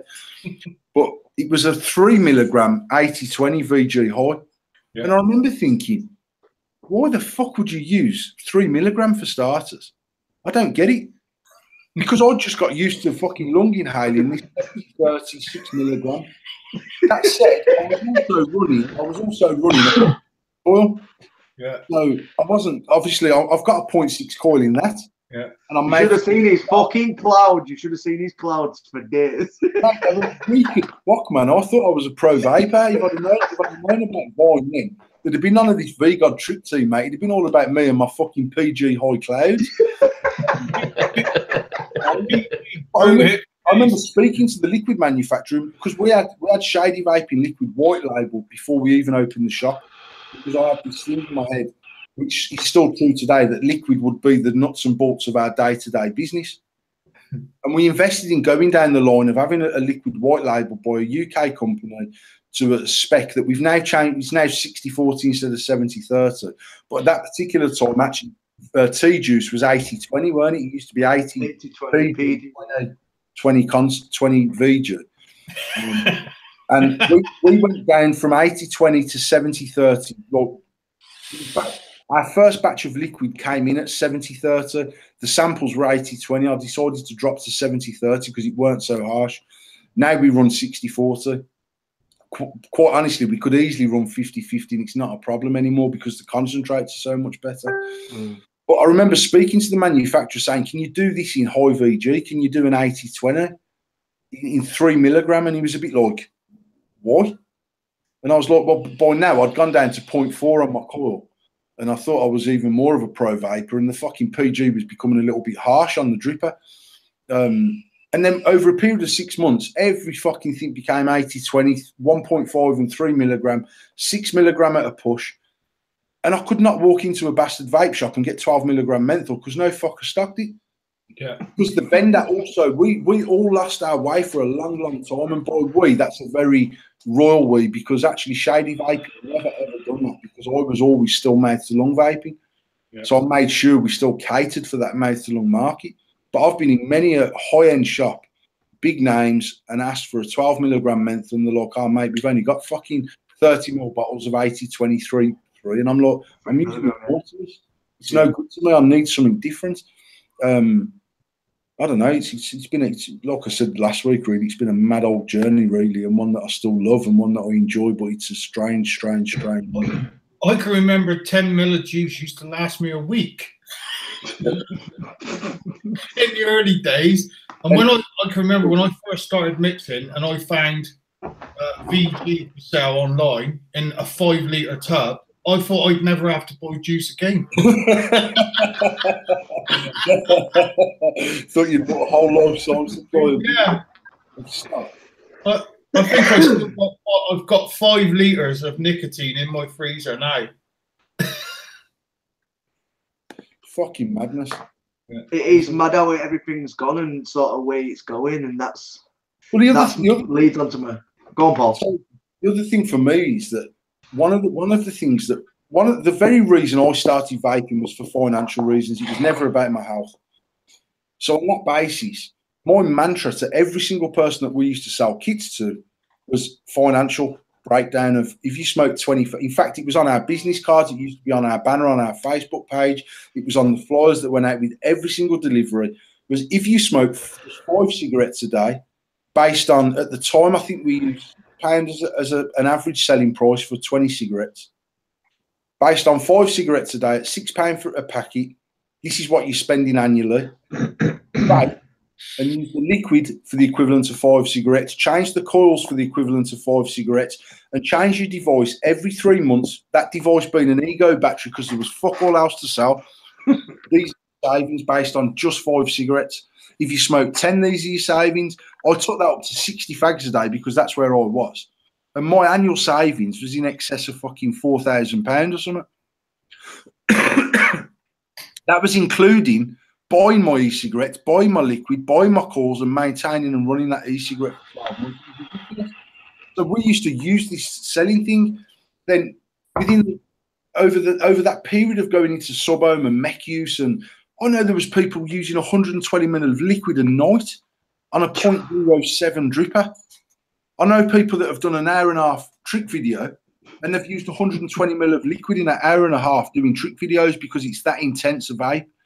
They're the same people that then would post in a Facebook group saying, oh, start vaping, they said. It'd save you money, they said.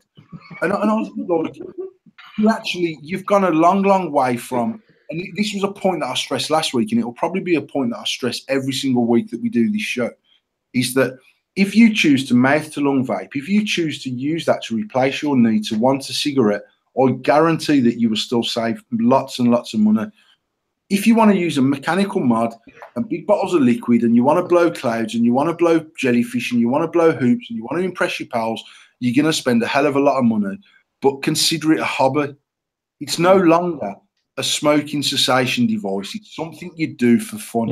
Yeah, agree totally. If it wasn't, you'd still have the same at the start and you'd still be blowing mediocre clouds off a nice restricted lung inhale, and you would not be using 100 ml of liquid a day. And the two things are quite different in my opinion. Yeah, they are. And the trouble is, most vendors have lumped it all into one, and they're selling these fucking smock alien kits to newbies who haven't got a clue how to lung inhale, so they're trying to mouth to lung a 0.2 coil with high VG liquid with a restricted airflow at 60 watts and wonder why it's choking the fucking life out of them. Drowning themselves. Yeah, it's just ridiculous. And I remember last year, I think it was the early part or the late part of the year before, I decided to sell my AV mod collection, everything. I sold that and I went to Spain on holiday with my family for 2 weeks. You know what? I swear to God, Tasha's probably got one of. Tasha's probably got one of what would have been the most expensive AV mod collections in the UK at the point of the peak. Yeah. talking stacked cotton candies where I was offered £3,000 for these mods. Yeah. One of one fast twist Goyas with a stacked extension that I got offered £2,500 for. And she dug them all out yesterday, and she's been using the stacked fast twist and whatever today. But this morning, I put a post on my personal post about Bitcoin and the fact that, look, obviously for the last 6 weeks, everyone's been saying, fucking hell, buy Bitcoin. It's going to be worth £60 million in 6 months' time, and it's fell on its arse. And it was more of a tongue-in-cheek status about where's all the posts gone about Bitcoin. Then actually, I seen Tasha post a picture of her AV stacked in Mech addiction earlier on Stuart Matthews' thread. And I thought, actually, that's the fucking Bitcoin mod. It's the Bitcoin of mods. Yeah. Worth about fucking 30 quid now. Yeah.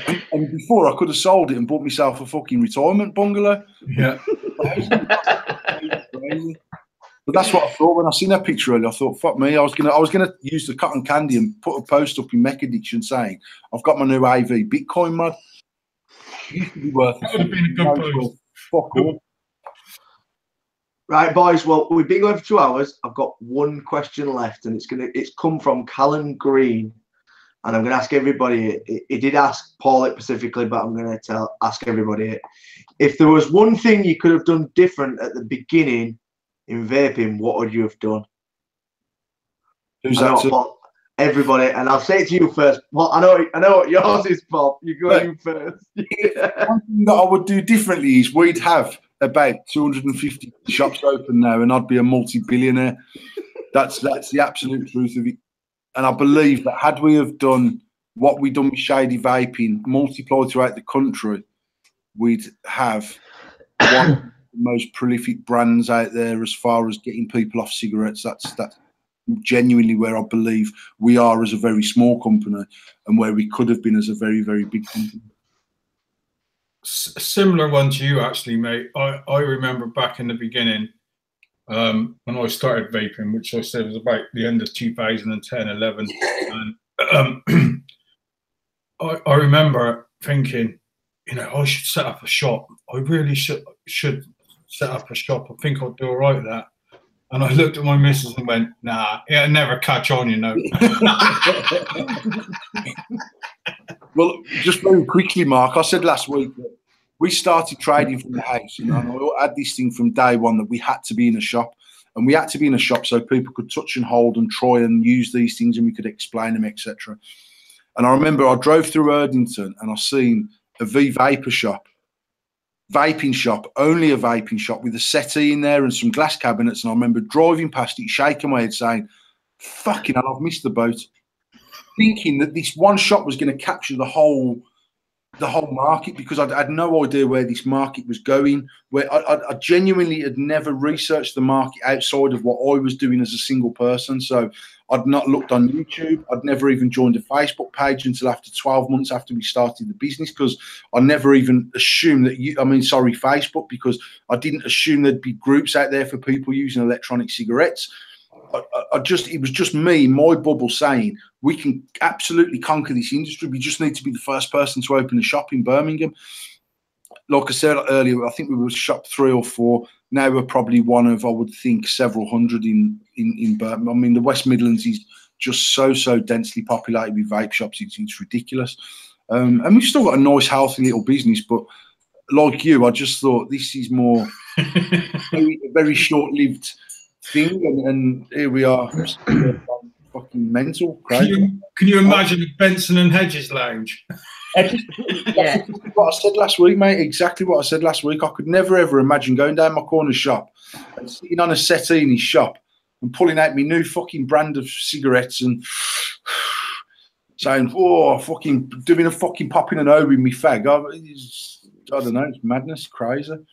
But that's what I love. That's what I going on the same lines. I think that's exactly what I should have done 4 years ago: is taken my redundancy money, put it into business with the shop of some sort, but having a slightly different style of shop to everybody else.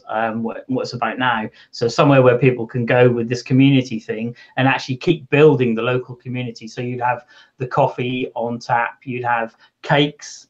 Small cafe style restaurant, if you like, but being able to keep that all together as a whole community for people to come to, and maybe have a small workshop at the back so people can look through a glass cage and see what's going on and being made and things like that. And just make the whole thing slightly different to what shops are about nowadays. There's not many shops about these days where you can go, you can just chill. It's a bit like the pub style, but vaping. Mine's going to be mushy. I'm really sorry, lads, but mine's mushy as fuck. I don't really care. Mine's mushy. I won't change anything because, to be honest, vaping has changed. Not even that little elitist spell. Nothing, because it's changed me as a person. The industry has changed me massively as a person. Before I got into vaping and started doing reviews, I was a big, shy, not very outspoken person. The industry changed me into somebody that's a gobshite. I like my own opinion, and I'll be honest. If it weren't for this industry, I would have met some great fucking people, and I think that's the main thing in this industry, that I have met some amazing fucking people. Don't get me wrong, I've met some knobheads on my journey, but the majority of people I've met have been amazing people, and it's all down to a fucking e-cigarette. So that's mine. I wouldn't change anything. Can I add something, Tom and Paul, just before we leave? And that is just to really say that advocacy. I remember back in, again, 2010-11, we were all encouraged to write a letter to our local councillor, our county MP, our MEP, even Lords I wrote letters to concerning vaping, because what it did for me. So there's that part, you know, always tell as many non-vapers as you can about vaping. You know, that's still our duty, really, I think, as vapers. But also with this surge that I'm feeling at the moment, especially in the vaping scene, of returning back to how it was. Let's just everybody take a bit of responsibility for what we are and who we are, and get behind it and support it as much as possible in any way we can. 100%. Yeah. I'm going to not end the show because Tom always ends the show, but what I will say is I did put up a post earlier saying that someone watching tonight could win an Emmy mod. Now, obviously, this stock is not in the UK. It's not going to be in the UK until next week. Between now and the end of next week, probably, we will be giving it away 12 mods. So Tom and I are going to be doing some live feeds with one of each colour. Tasha and Adele on Two Girls, One Vape will be giving away 4 mods, one of each colour. Now, these are mod sets as well, so you get the mod, the RDA, the texture. And then Stu Vapes on the Yorkshire Vapor page will be giving away 4 mods, one of each colour. Tom and I had a very quick chat earlier on about how we think we should do that. We don't know whether to do marathon live feeds back to back. So me and Tom will go live for an hour, and Adele and Tash will go live for an hour, and then Stu can go live for an hour. I haven't got a clue, but we'll post something. What I will say is we will... Tom, what's the crack with commenting on this video? Does the chat finish when the live feed finishes? The chat finishes, but you can actually comment on the video afterwards. So if guys want to leave a comment after the video goes live, we can see the comments there. Okay. So anyone that wants to leave a comment on the video and share the channel, you need to be subscribed to the YouTube channel. And then next Wednesday, someone between now and then will be named as a winner. So that will be a 13th mod. That won't be one of the 12. That's a decision that I just made to do tonight before we went live. So share the YouTube channel on whatever platforms it can be shared on. Obviously, that's sharing isn't necessarily part of being in the win, but you must subscribe to the YouTube channel and you must have commented on the video to say that you've shared the video or you're subscribed. Yeah, put subscribed, liked, and shared, and we'll know you've done it. Yeah, and then Tom will go through all of the names. I'll randomise them. And what we'll do is we'll randomise it at, say, 6 o'clock next Wednesday evening, so then 2 hours before we go live next Wednesday. And we will name someone who is subscribed to the channel and has commented on the video as a winner of your choice as well. You can get to pick the colour. The very I still might not have this product to give you next week, but you will be a winner of one of the first 13 mods that go out prior to its launch on the 24th of February. And these mods for me, as an avid Mech user, one of the most exciting things to come out in 2018. I can't wait. Can I just jump in quickly, Paul, with that? These 13 that you're talking about sending out, are these the ones that you're talking about the 510s with? To be honest, I'm thinking about having. I mean, none of these will go out with the 510 dripsy on them. No, what I was going to say is, if you want to send me the dimensions that before, I'll donate 13 tips to these 13 specific ones to go out if you like. You need to donate 20, mate, so me and Tash and Tom and stuff can have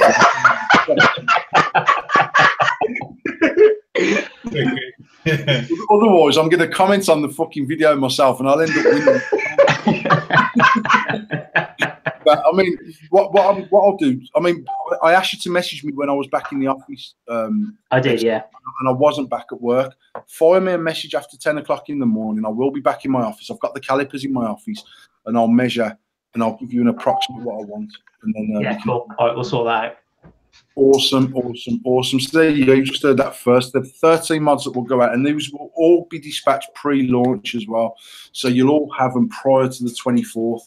Will come with a Mr. Goldsmith, handmade specifically for these 13 mod tips. Awesome.